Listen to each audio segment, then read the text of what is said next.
بسم اللہ الرحمن الرحیم۔ میرے چینل پر خوش آمدید۔ کہانی کا آغاز کرتے ہیں۔ بہت دن پہلے کی بات ہے، ملک یونان پر ایک بادشاہ حکومت کرتا تھا۔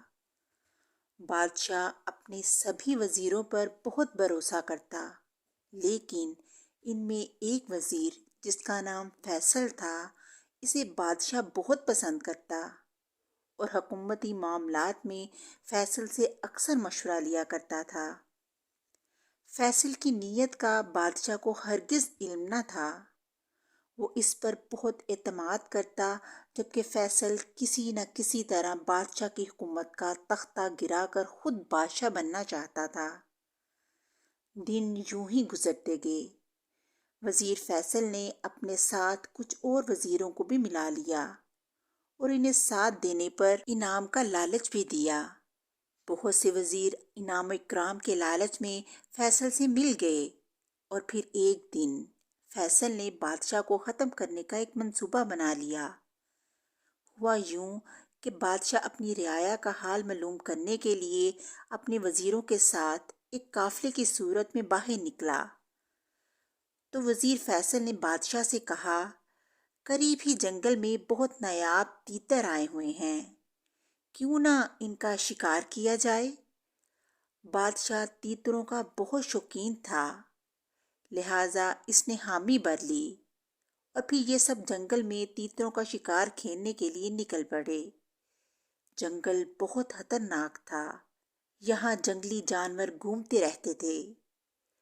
فیصل وزیر نے انتہائی چالاکی سے بادشاہ کو جنگل میں اکیلا چھوڑ دیا اور خود باقی وزیروں کے ساتھ محل واپس آ گیا اور یہ اعلان کروایا کہ بادشاہ سلامت کو جنگل میں شیر نے کھا لیا ہے۔ بادشاہ سلامت سے چونکہ میں زیادہ قریب تھا، لہٰذا آج سے میں بادشاہ ہوں۔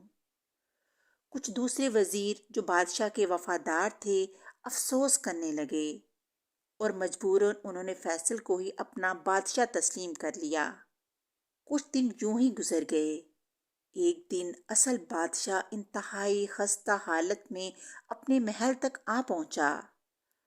اب جو وزیروں نے دیکھا کہ بادشاہ تو زندہ ہے، تو ان کی جان ہی نکل گئی، جبکہ بادشاہ کے وفادار وزیر خوش ہوئے۔ بادشاہ نے کہا کہ مجھے فیصل اور اس کے ساتھی وزیر مرنے کے لیے چھوڑ آئے تھے اور انہیں یقین تھا کہ مجھے کوئی جانور وغیرہ کھا جائے گا، لیکن جب تک میری زندگی اللہ نے لکھی ہے مجھے کچھ نہیں ہو سکتا۔ میں نے فیصل پر بہت بھروسہ کیا اور اس پر اعتماد کیا اور یہی آستین کا سانپ نکلا۔ یہ کہہ کر بادشاہ نے فیصل وزیر کو اور اس کے دیگر وزیروں کو پھانسی دے دی اور ان کا قصہ تمام کر دیا اور ان کو عبرت کا نشان بنا دیا تاکہ آئندہ سے کوئی بھی ایسی حرکت نہ کر سکے۔ اس طرح کہانی کا اختتام ہو گیا۔